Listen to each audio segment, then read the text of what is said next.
a terminar la profesora, va a cerrar la sesión vespertina, la profesora María Luisa Montero Curiel, o Marisa Montero Curiel, como ella afirma muchas veces, ¿verdad?, que es profesora de lengua española en la Universidad de Extremadura, donde desarrolla su docencia, su investigación y la gestión. En este caso, digo, como en el caso de la profesora Quilis, también ha sido vicedecana, Mercedes Quilis también lo fue. Y a mí me gusta decir esto porque la gestión lleva mucho tiempo, y es tiempo que se le quita a la investigación. Y, sin embargo, tanto Mercedes como Marisa han dedicado a la investigación muchísimo tiempo también, que es un esfuerzo añadido al de la gestión. Y a mí eso me parece que hay que decirlo también. Bueno, dentro del ámbito de la investigación, ella pues tiene muchas inquietudes, muchos intereses.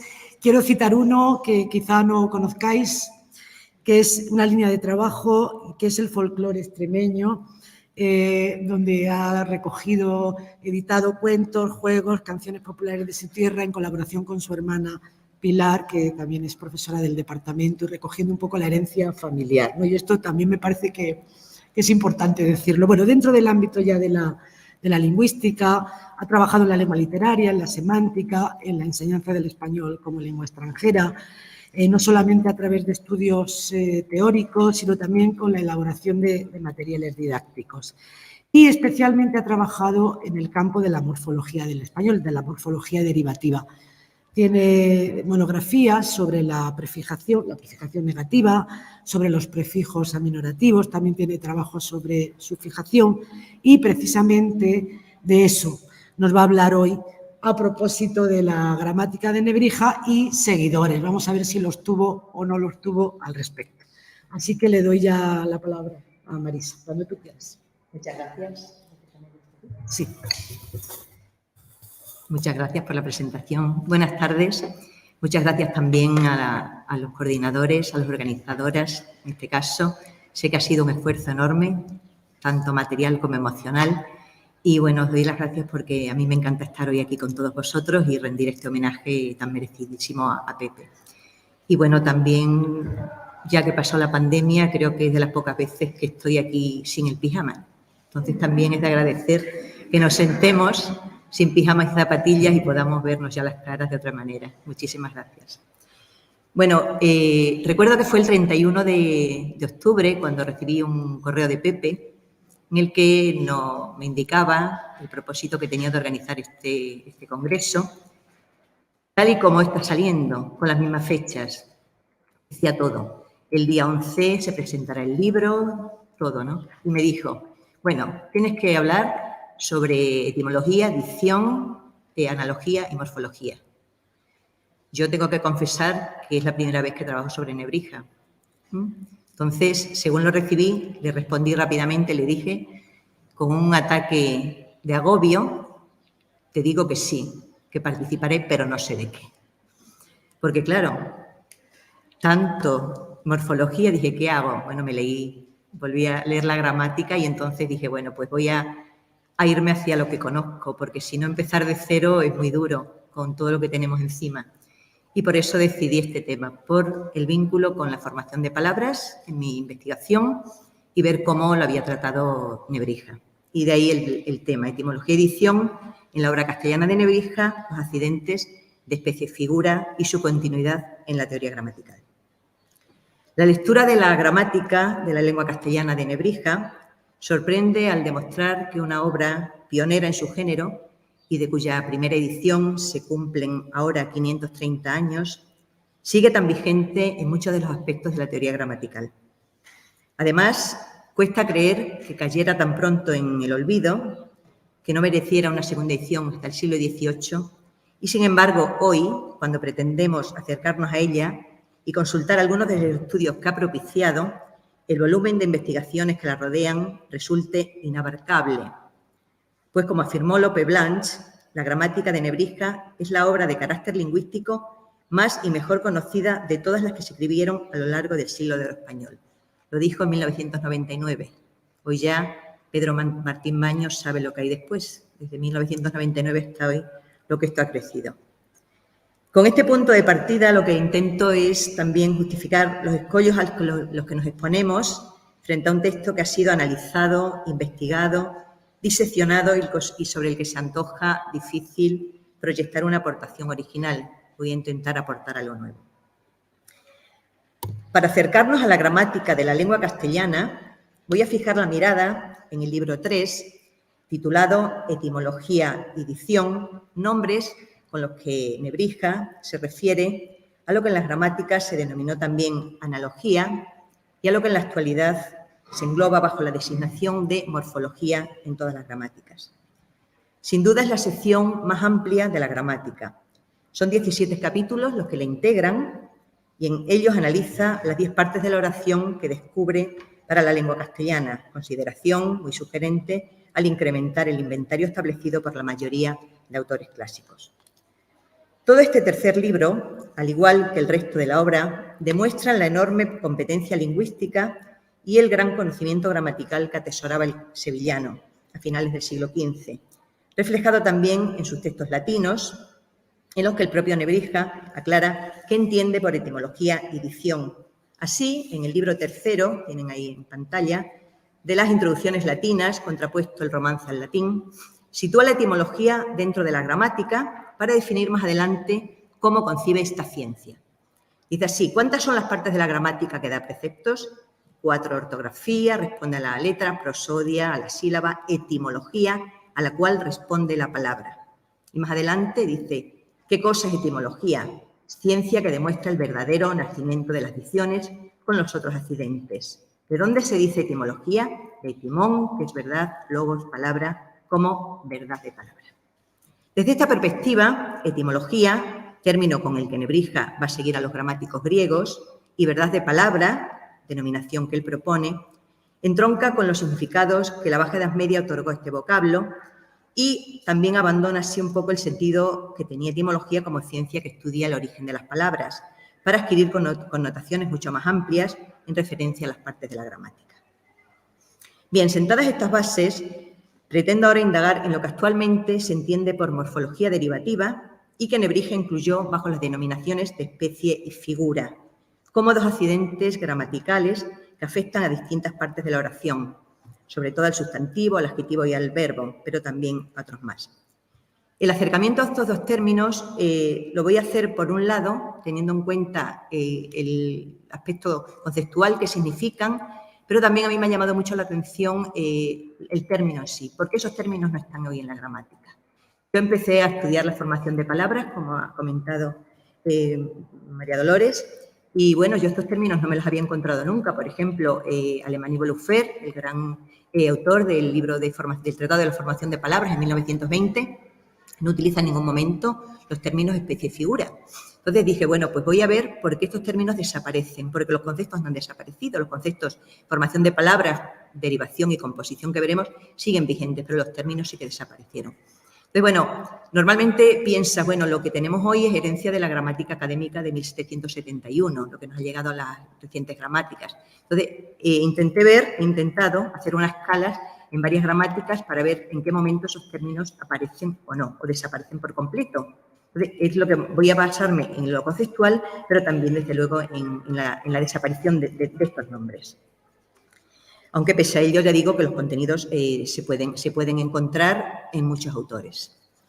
Bien, desde luego, la gramática de la lengua castellana fue concebida con un gran apego a la gramática latina, a las gramáticas clásicas de las que Nebrija había asimilado toda su formación lingüística, como una circunstancia normal en aquel contexto y de la que ya se ha hablado en este congreso. Las fuentes directas del gramático andaluz para su obra castellana hay, pues, que buscarlas tanto en sus propios textos dedicados al estudio del latín, entre los que destacan las introducciones latinas, materias gramáticas o las introducciones latinas, contrapuesto el latín al romance, pero también en todos los autores clásicos que le sirvieron a él como fuentes, como precedentes para sus estudios, pues desde Donato, Quintiliano, Cristiano, Diomedes, Mayaperoto, tanto clásicos medievales como de la primera etapa humanista. Desde luego, no es mi propósito en este momento indagar en qué tomó Nebrija de todos estos autores, pero sí que en este sentido quiero hablar de la consulta que he realizado a la obra del filólogo alemán Heinrich Keil, el corpus editado entre 1855 y 1880, y en ese gran corpus que editó, pues mi compañera Luisa Harto, en un excelente trabajo, su generosidad me lo puso en las manos. Luisa había hecho el estudio del verbo latino. Entonces, bueno, me dijo, tengo algo de la especie y la figura en el verbo latino, y me abrió muchas puertas, porque realmente en un cuadro muy bueno que ella ofrece, pues vi que autores hablaban de la figura y que autores hablaban de la especie. Era solo para el verbo, pero claro, ya me abría muchas puertas.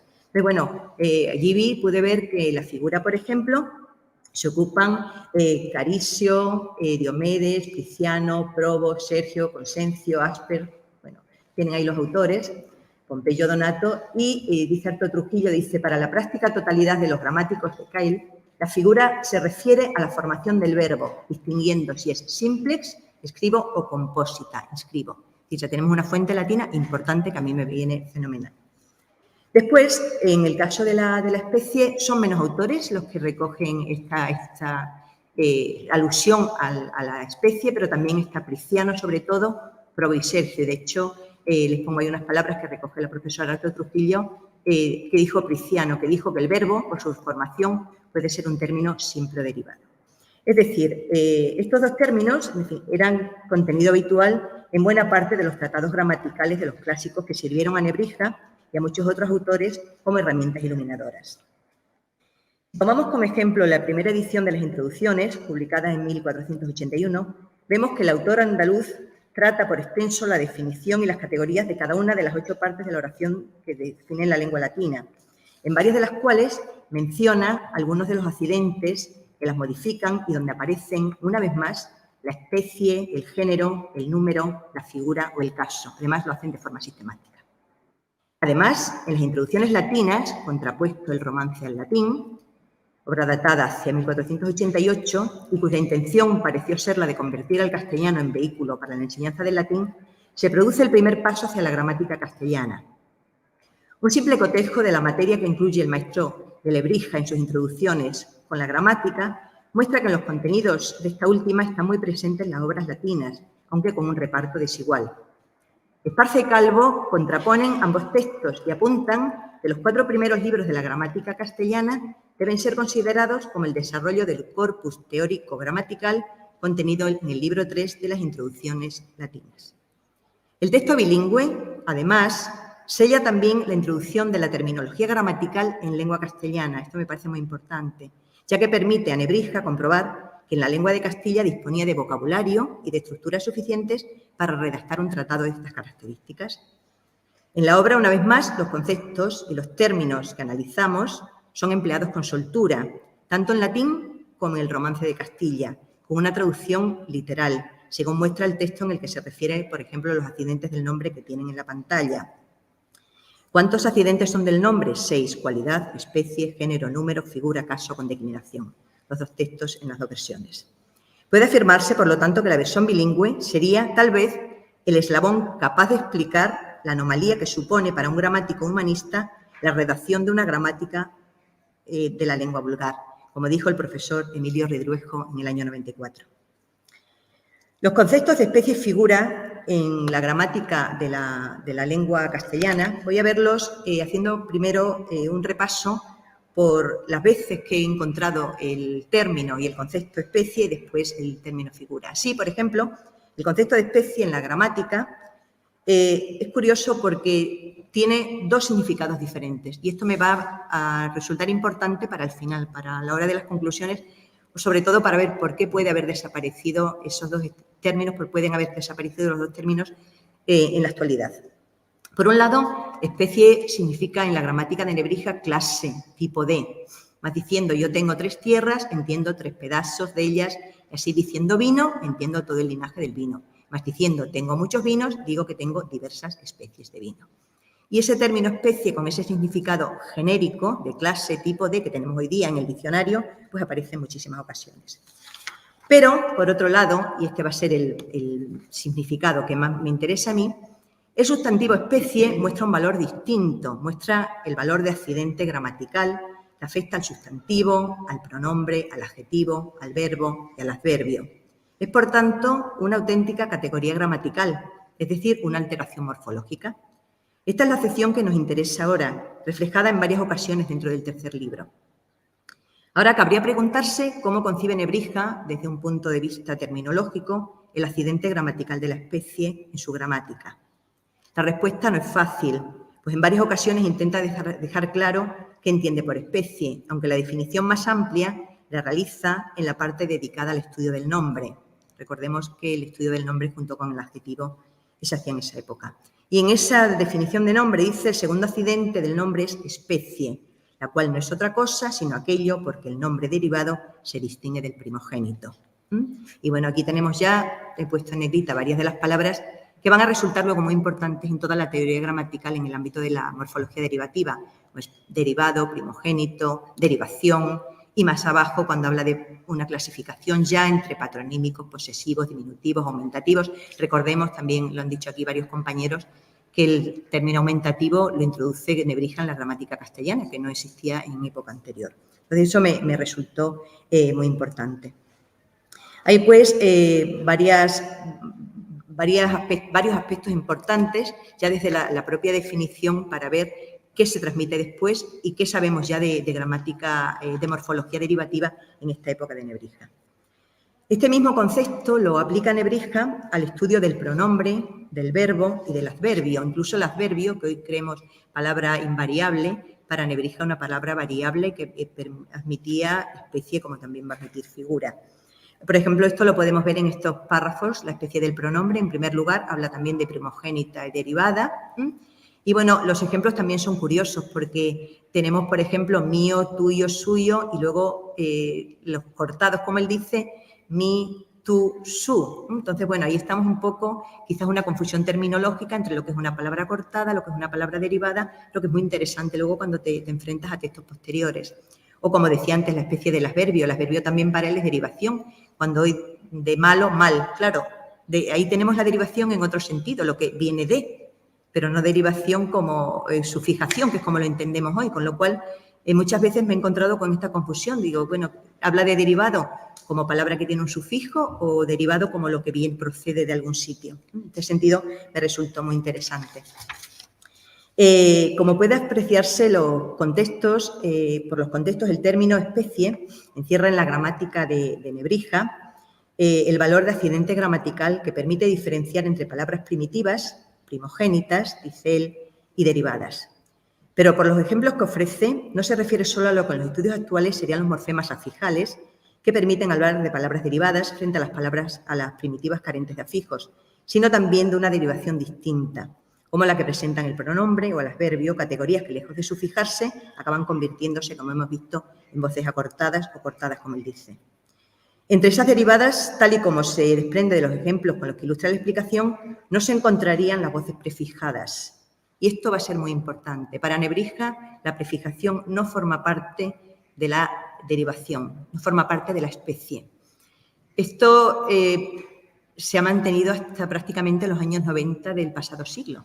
De hecho, Alemán y Bolufer sigue con esa teoría de que la prefijación es composición de palabras, no es derivación, y arranca de Nebrija. Y lo hemos encontrado hasta los años 90 y todavía algunos autores consideran que la prefijación forma parte de la composición y de la derivación. Claro, tiene su sentido porque, claro, el prefijo, la mayoría de los prefijos de los que habla Nebrija proceden de preposiciones. Las preposiciones son elementos independientes, con lo cual lo iguala a palabra independiente y por eso lo introduce dentro de la composición. Pero claro, es un planteamiento con el que voy a ver que han contrastado algunos otros autores. Ese aspecto sí que me ha interesado mucho ver quienes han seguido viendo la derivación y la composición, la prefijación como composición o como derivación, porque han sido uno de los puntos que hoy día todavía siguen siendo polémicos.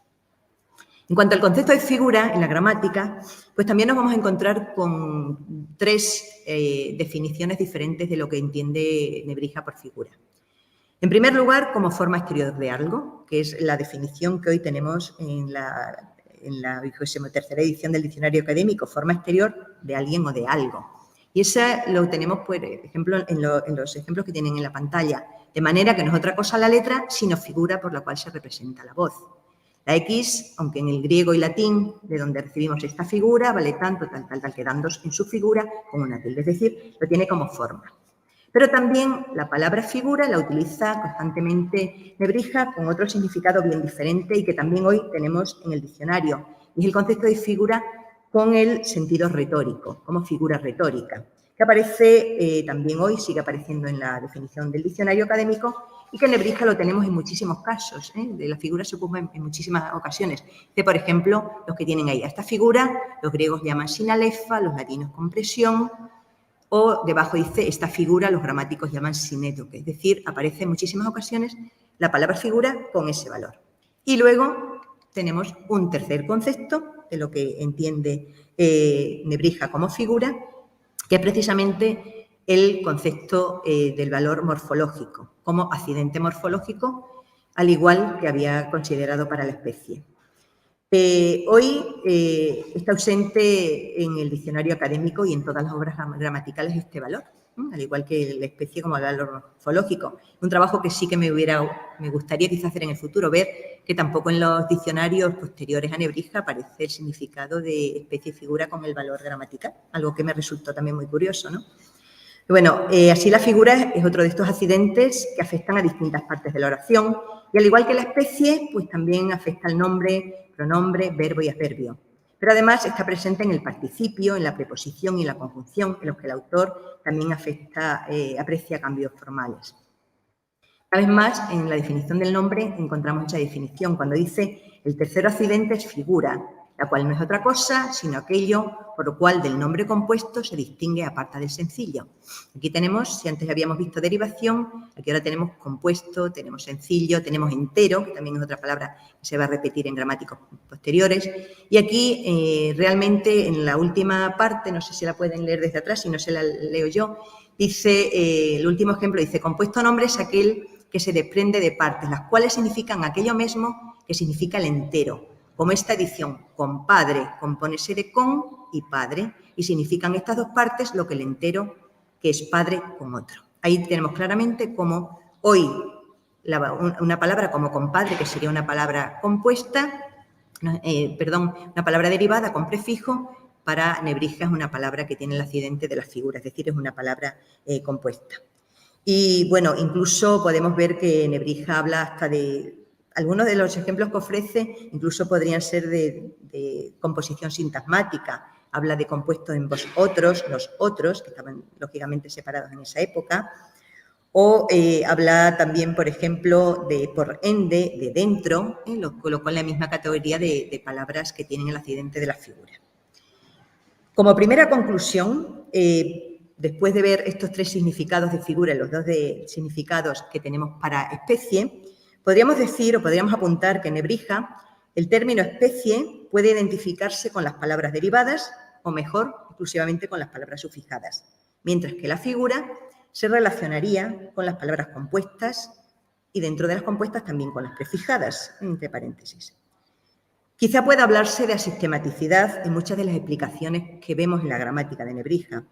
Incluso se le puede criticar la falta de diferenciación muchas veces entre lo que es la morfología flexiva y la morfología derivativa, que a veces suelen aparecer entremezcladas en la obra del autor andaluz. Pero desde luego nunca se le puede negar el mérito de haber sentado las bases de la teoría gramatical en lengua castellana en el ámbito de la derivación y de la composición, bajo unas etiquetas que en castellano pronto cayeron en el olvido. Y ahora lo que voy a ver es en qué autores realmente estos términos están, claro, al ver los términos evidentemente también tengo que ver los conceptos. He hecho una cala en varios autores, como les he dicho al principio, yo quería llegar a la gramática de 1771, entonces, bueno, empecé por la gramática y en la gramática ya vi, bueno, pues la declaración que hace en el preámbulo de la propia gramática de las fuentes directas que tiene esa gramática, como Valdés, Patón y Correas. Dije, bueno, pues estos tres los tengo que utilizar sí o sí. Pero además dije, bueno, pues voy a ver alguno más y más cercanos a Nebrija que pudieran conocer, porque como decía a Loli esta mañana, yo no sé si muchos de los autores conocían la obra de Nebrija, porque las ediciones fueron mínimas. Entonces, a lo mejor estamos haciendo conjeturas de que no cita Nebrija y que realmente no lo conocían. Pero bueno, por ejemplo, Valdés, pues sabemos que sí lo conocía. Valdés, de hecho, lo critica duramente. El otro día parece que el profesor Esparza hablaba de ello, de la crítica feroz que hace Valdés hacia Nebrija. Y bueno, me interesó ver, me leí el diálogo de la lengua y dije, bueno, voy a ver, aparte de la crítica, a ver si habla algo Valdés sobre formación de palabras. Y aquí sí que hay un párrafo en el que vi que se separa mucho de la teoría de Nebrija. Por supuesto, los conceptos no aparecen, los términos, perdón, especie y figura, pero me llamó mucho la atención el párrafo que tienen en pantalla, que, bueno, Valdés responde a una pregunta de Marcio. La pregunta de Marcio es si esta sílaba des, en principio de parte, hace lo que el bis griego. Si esta sílaba des, ojo, hace lo que el bis griego. Y entonces Valdés le responde, pues muchas veces he mirado en ello y hallo entre ellos muy gran conformidad, porque decimos amparar y desamparar, desamparo, esperar y desesperar, el que espera desespera, amar y desamar, es decir, utiliza prefijos, en este caso negativos, pero es curioso porque la pregunta de Marcio es si la sílaba des, es decir, para Valdés la prefijación, si es una sílaba, no puede ser composición, porque es un elemento dependiente. Entonces, claro, ahí de alguna manera se está distanciando de la noción que tenía Nebrija de considerar que la prefijación era composición, puesto que para Valdés tenía un sentido de dependencia el elemento prefijal. Pero realmente Valdés, aparte de varias críticas a Nebrija, no utiliza los términos y prácticamente no tiene más sobre este tema. Otro autor que decidí tratar, también por la cercanía, porque había publicado su obra en Amberes en 1558, como es Villalón, pues era un continuador de la obra de Nebrija. De hecho, él, bueno, pues ahí lo critican, los párrafos que tienen ahí, que me temo que se verán muy pequeñitos, pero él habla de que Antonio de Nebrija tradujo a la lengua castellana. Bueno, si realmente él conocía la obra de Nebrija, dije, a ver si tiene estos términos. Y bueno, es curioso porque Villalón lo critica mucho, pero es verdad que en otras partes lo plagia sin piedad. Hay algunos trozos, digo, bueno, mucha crítica, pero nos aprovechamos de él. El plagio de algunas partes prácticamente de forma literal. Pero, curiosamente, tampoco utiliza estos dos términos. Me extraña porque eran muy cercanos, porque Villalón tampoco utiliza especie y figura. Cuando él declara en ese párrafo que tiene ahí, dice, no nos podremos del todo excusar de no aprovechar de algunos nombres y vocablos de la lengua latina, porque en el proceso y orden nos dejamos mejor entender, como de estos vocablos, nombres, verbos, declinación, conjugación, género, masculino, femenino, neutro y otros semejantes. La especie y la figura no la tratan en ningún momento.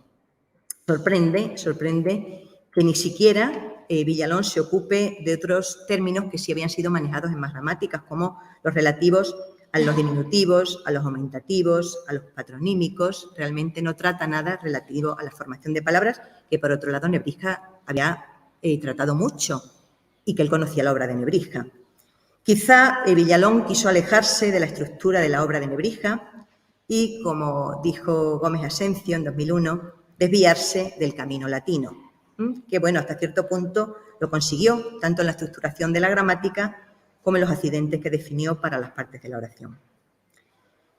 Tras el repaso rápido que les he hecho por Villalón, que podrán verlo más por extenso en la publicación, no podía dejar de acercarme al Brocense, aunque solo sea por paisano, pero claro, la obra del Brocense, la Minerva, tenía que verla porque, lógicamente, tenía que tener un influjo de Nebrija. Claro, la obra de Brocense hay que tratarla con mucho cuidado. En la Minerva es cierto que la primera referencia a los conceptos de formación de palabras los tiene en el capítulo 3, dedicado a de acento, figura, especie, es decir, sobre el acento, la figura y la especie, como accidentes comunes a todas las palabras. Pero claro, estamos ante un texto escrito en latín, con lo cual, evidentemente, si quita esos términos, está haciendo otro latín, no el latín auténtico. Entonces, claro, no es muy fiable para mí, para ver la evolución de esos términos, porque estamos ante una obra escrita en latín.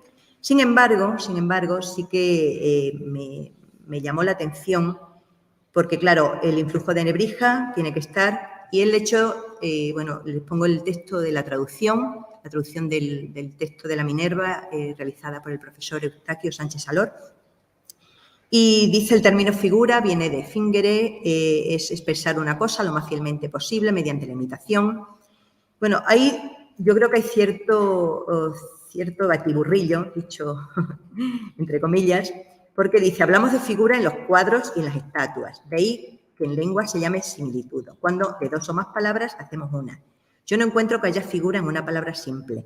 Por ello, en esta parte, a mí no me gusta mucho hablar de figura, ya que antes de que se inventara la composición, está claro que las palabras simples no tenían ninguna figura. Evidentemente lo trata, pero ya digo que se ocupa del tema, pero estamos con terminología latina. El Brocense, desde luego, se apoya en Quintiliano para establecer una tipología de las palabras compuestas en las que considera tanto las que se forman de dos cuerpos como las que tienen preposiciones, muchas de ellas hoy prefijos, pero no acepta las compuestas de tres elementos. Pero llama la atención que este párrafo tomado referido a la figura prácticamente está tomado de forma literal de Quintiliano. Casi no hay, también en la introducción del profesor Historio Sánchez Alor, comenta que prácticamente no hay intervención propia sobre este concepto en la obra de Brocense. Y me resulta muy interesante, desde luego, el párrafo segundo, que difícilmente lo pueden leer porque la letra es pequeña. ¿Pero por qué me resulta muy interesante? Bueno, pues porque en este párrafo sí que el Brocense se desvía bastante de nuevo del concepto de figura, de especie, perdón, y de figura, por lo tanto, también de la obra de Nebrija. Dice especie deriva del antiguo especio, se llama forma y figura, especie, ya tenemos ahí una confusión terminológica.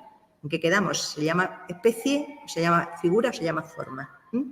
De ahí que los gramáticos utilicen a veces estos términos confusamente. Brocense ya está poniendo me está abriendo un poco la vía de por qué esos términos pueden desaparecer. Parece que había una confusión terminológica ya en esta época. Dice, llamemos pues especie a lo que llaman especie los lógicos, las partes derivadas y sometidas al género. Así, en lengua son especies las formas derivadas de otras, como legens, lectio y lector, derivados del lego.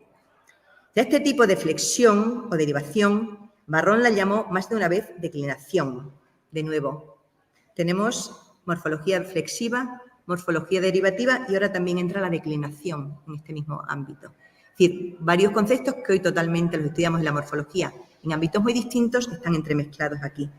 Dice, dando a este término una extensión mucho mayor que la que le da el resto de los gramáticos. Y termina con algo muy importante, que podríamos aquí considerar como especies de palabras las formas cursito, sorbillo, calesco, de las cuales pienso no pertenecen a la gramática, ya que su diferencia está solo en el significado. Esas son las palabras que realmente Nebrija había estudiado como especie, las que tienen sufijo. Y en cambio él dice que no forman parte de la gramática, sino que forman parte del significado. Este párrafo me parece muy interesante porque incluso hoy muchas veces hasta en los departamentos discutimos en las asignaturas de morfología y de semántica quién va a dar la formación de palabras. Unos dicen, no, eso es un tema de morfología. Dicen, no, eso es de semántica. Pues aquí lo vemos ya. El Brocense ya decía que era un tema más propio del significado, de la semántica. Y bueno, creo que esto ha hecho también todas estas ideas que se han vertido sobre la formación de palabras en un momento o en otro, creo que también nos ha llevado pues a lo que dijo Gamilchek en 1929, que dijo que la formación de palabras es la cenicienta de la gramática, por el abandono al que había estado sometida. Claro, en la formación de palabras normalmente dominan las tendencias, no dominan tanto las reglas. Si ahora a mí me da la gana de poner un sufijo o un prefijo de moda, pues lo pongo de moda y todo el mundo, pues piensas con coronavirus. Todo es corona, corona, corona. Hay una tendencia, pero quizá las reglas es más difíciles de someter la formación de palabras. Entonces, bueno, este aspecto del Brocense, también me resultó muy, muy, muy importante. Veo que voy regular de tiempo, entonces, bueno, otros autores que he tratado, pues por ejemplo, también intenté ver Jiménez Patón, que bueno, realmente no trata tampoco los conceptos de la formación de palabras. Jiménez Patón, el ejemplo que hablaba esta mañana, que no sabemos si leyó o conocía o no la gramática. En cualquier caso, a mí la gramática de Jiménez Patón me pareció casi que seguía el libro quinto de la gramática de Nebrija. Es decir, era un libro dedicado a extranjeros y es curioso porque todo esto que estoy hablando de especie y figura, en el libro quinto de la gramática no aparece absolutamente nada, ni una alusión a especie, a figura ni a formación de palabras. Hoy día los manuales de L, desgraciadamente, tampoco se trata este aspecto. Ahora empieza a tratarse, pero normalmente no ha sido un aspecto que se haya tratado con normalidad. Después he visto los conceptos en el maestro Correas, al que también he aludido esta mañana. Lógicamente nos vamos a repetir, ¿verdad? Pero bueno, nos complementaremos. Y bueno, le has dejado muy claro esta mañana, Correas tampoco utiliza estos términos. Sí que utiliza los conceptos, de nuevo, sí que habla también en algunos casos de especie y figura. Curiosamente, hay un párrafo de Correas que me gustó mucho porque él habla, no sé si es este el párrafo, muchos verbos, sí, aquí en este, dice, y los que se forman con estas 4 partecillas a, des, en, re. Él utiliza la palabra partecilla, Correa, que la había utilizado Nebrija, y hay un precioso artículo de Pepe sobre el concepto de la palabra partecilla, y aquí la utiliza Correas como partecilla en el sentido de prefijo. En ese sentido no lo utilizó Nebrija en ningún momento. Es decir, curiosamente, partecilla para Nebrija nunca fue prefijo y aquí esta palabra, que la repiten otros después, sí que lo utilizamos. Y bueno, ya para terminar, simplemente decir también en la gramática académica de 1771, evidentemente trata muchísimo o tiene muchísimo influjo de la gramática de Nebrija.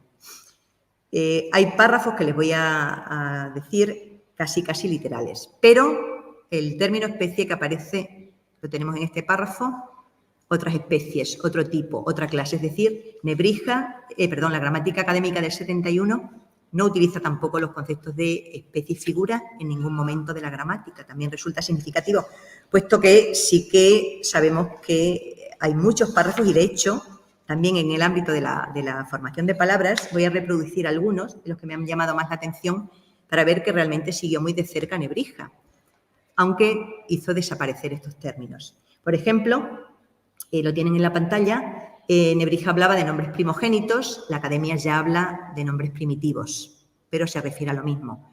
Pero los otros 2 párrafos que les pongo, el primero es de la gramática del 71 y dice, los derivados que son aquellos que nacen de los primitivos, de tierra, terreno, terrestre, terrenal, terruño, de monte, montesino, montero, montería, montaraz, prácticamente es lo mismo que había dicho Nebrija en 1492, cuando dice derivado nombre es aquel que se saca de otro más antiguo, como de monte, montesino, montaña, montañés, montón, montero, montería, prácticamente el mismo ejemplo, y suponemos que habría más ejemplos para poner que no copiar literalmente los de Nebrija. O otro incluso que me resultó hasta más claro todavía, ¿no? Cuando la Academia utiliza estos párrafos que tenemos aquí, dice la gramática de la Real Academia, arriba dice, llámanse nombres compuestos los que se componen de palabras castellanas enteras o con alguna mutación, como de 2 sustantivos, catricofre, de 2 adjetivos verde y negro, de sustantivo adjetivo, y luego los términos que les pongo en azul son los mismos que había utilizado Nebrija, portacartas, pujabante, traspié y vaivén, idénticos a los que había tenido Nebrija varios siglos antes. Ven ahí la diferencia. Es decir, lo tuvo muy cerca, pero en ningún momento la Academia utilizó esos términos. Y ya para concluir, diré que he intentado ver, sobre todo, las razones por las que estos términos desaparecen de toda la tradición gramatical posterior y también de la lexicografía. Creo que las razones de la desaparición de estos 2 términos con el valor de accidente gramatical, de accidente o morfema gramatical, hay que buscarlas tal vez en la amplitud significativa. Pues como ya apuntamos, el propio Nebrija los utilizó como vocablos polisémicos que tal vez podían conducir a errores conceptuales. Es solo una hipótesis, pero lo cierto es que desaparecieron sin dejar huella en la teoría gramatical actual ni en las obras lexicográficas, hecho que no ocurrió con las otras denominaciones de los demás accidentes con los que trabajó Nebrija. El desgaste de los elementos denominativos no es más que un proceso lógico de deslatinización, del que habló una vez más Gómez Asencio, y que ha venido caracterizando a los diferentes gramáticos. Y es todo. Muchas gracias.